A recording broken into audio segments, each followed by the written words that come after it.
Years ago, in a playoff series, Jack Buck almost patented a phrase, "I can't believe what I just saw." For many people who have observed what happened in Washington over the last few weeks, that same phrase could apply. The hearings for Judge Brett Kavanaugh before he was confirmed to the Supreme Court undoubtedly brought out the worst in American politics. And on that note, we bring in our political analyst, Dr. Hunter Baker, to try to sort all this out for us. Hunter, I don't know that I believe what I just saw, but give us a sense from your perspective of what we did see. Well, I mean, there's a sense in which it's a repeat of the Clarence Thomas, Anita Hill controversy, I guess from around 1990, 91, something like that. Same scenario, you have a justice who at least is perceived to be the swing vote on Roe v. Wade and maybe some other controversies.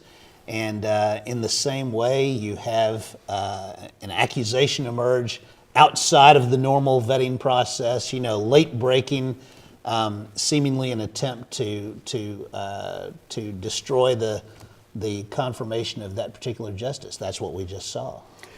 We used to have a situation, although as we learn in history, it was not always that way, but by agreement, it used to be that it was 60 votes that would require a confirmation. But truth be told, out of all of this, first off, are we ever going to go back to that, or are we now at a point where it's going to be every time a Supreme Court justice is confirmed that we have this narrow party line vote, and that, with the exception, let's say in this case of Joe Manchin, who without question had political reasons to do what he did, you don't have any movement either way. Are we there? Yeah, certainly it has changed. I mean, if you look back to, take maybe the most conservative justice, Justice Scalia. He was confirmed maybe 99-0, something like that. Ruth Bader Ginsburg, who had been the head of the ACLU, super left liberal group, she was also confirmed by a massive margin, possibly upwards of 90. So yes, it has completely changed. A lot of people trace that back to the process for Judge Bork back in the late 80s. Super well qualified appellate court judge, just like now Justice Kavanaugh. And there was a powerful attempt made to block his confirmation, and it worked. And to some extent, now with this confirmation, this is the third time we've seen this kind of destructive process unfold. You have different perspectives in the media of all of this. From your vantage point, who comes out of this fight the bloodiest? Well, the answer to that sort of has to wait until midterms. I would have told you prior to this fight that the Republicans were going to be demolished in the midterms. And surprisingly so, because normally, the economy is going well. There are lots of positive factors, but the polarization in the nation, the dislike of the way Mr. Trump carries himself, I thought it would be a wipeout, possibly losing both the House and the Senate. I think that this fight over Kavanaugh has probably changed some minds, particularly among Republicans, and has possibly energized that coalition as much as the Democrats.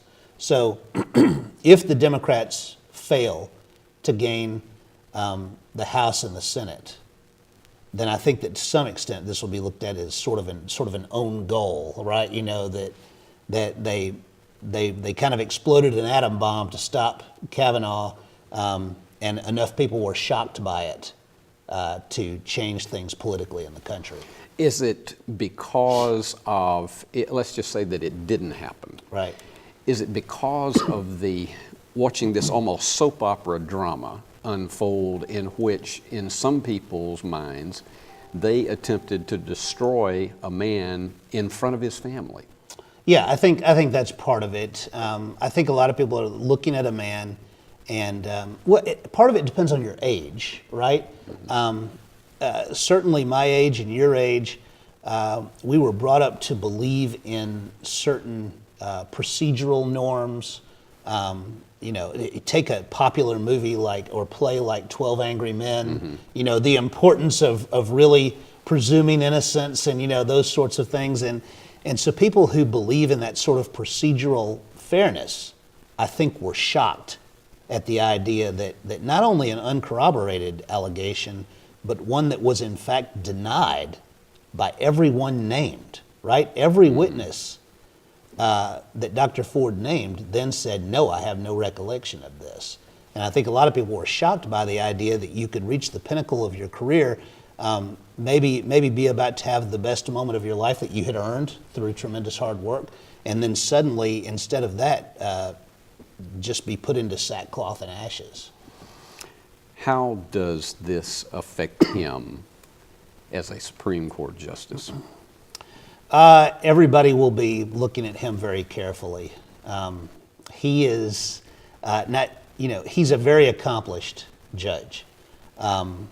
So presumably he will continue to write opinions as he always has, but people will be looking, right?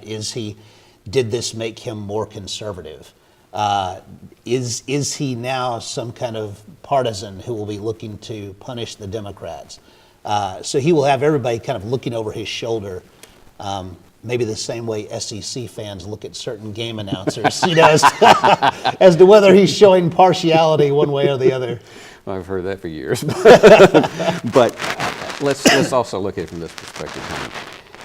You have a situation where the great fear that was registered, as it was with Clarence Thomas, is that he goes on the court and Roe v. Wade is gone. To what extent is that smoke and mirrors and a fear that potentially is unfounded? It's a really good question. Susan Collins, to some extent, seems to suggest that she feels assured that he will not vote to rescind Roe v. Wade. So I don't know if any promises of that sort have been made somewhere along the line. Oh, you would never think anything like that. One hopes not, but maybe it has. But let me say this: even if that happened, even if the court rescinded Roe v. Wade, which, let me just be honest with you, there are many jurists, including on the left, who would say it's a bad decision, regardless of whether they agree with abortion or not, that it's not rooted in the Constitution. Even if it were repealed, you would then be in a process state by state of asking the question whether it would be legal or not. And I think that what you would find is probably about a third of states would have a very liberal abortion regime, about a third would probably outlaw it, and about a third would heavily regulate. We've heard so much speculation in media and actually outright indications from some of the leaders of the Democratic Party that if they gain control, there will be an attempt to impeach both Donald Trump and Brett Kavanaugh from the Supreme Court. Yes. How successful could that be if they don't have 60 votes? It would not be successful. I cannot conceive of it being successful unless there was some sort of palace coup by the Republicans against Donald Trump, who is not a natural part of the coalition, right? But no, I do not think it would happen, and I actually think that it would be very damaging to the Democrat Party if they did. I think about the example of Scott Walker, governor of Wisconsin. There was this attempt to pull him out of office by the Democrats, and I think it actually hurt the Democrats and improved his standing, because a lot of people just felt like, look, this is not our process, right? That something like impeachment is for high crimes and misdemeanors. It's not clear what these crimes would have been, by Donald Trump at least. The Russia collusion thing doesn't seem to be coming together, and so I just don't know how you would make that case other than just we don't like him. There are some of them who probably would do that. But final question here. You wrote a book called Political Thought. And while it didn't necessarily deal directly with this subject, it certainly had a lot to do with the direction that politics has drifted toward, and particularly the last 15 to 20 years. The question is this: Have we reached the end of civility in politics? This certainly didn't do anything to give us confidence about that.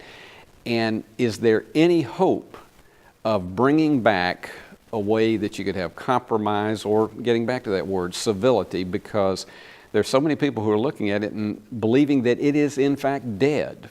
There are a lot of people who are very concerned about that. I work with a group that is attempting to kind of rebuild our civility and civic virtue. It's called Better Angels. I encourage people to look that up. But there are others who are doing similar work. I think we have to go in that direction. I think that eventually people will tire of this sort of tribal warfare atmosphere and a total lack of dignity and restraint, and will begin to yearn, I pray, begin to yearn for leaders who will model those behaviors. Because I just can't see us continuing as we are. It doesn't make sense. I can't imagine why anybody would choose that. We need to grow up. There are certain people who say there are some politicians who will never grow up Yeah. unless we throw them all out. Thanks, Hunter, for being Yes, with us sir. on this. And we will continue to have more coverage of the politics of 2018 as we approach the midterm elections, both at the state and national level, right here on West Tennessee Today.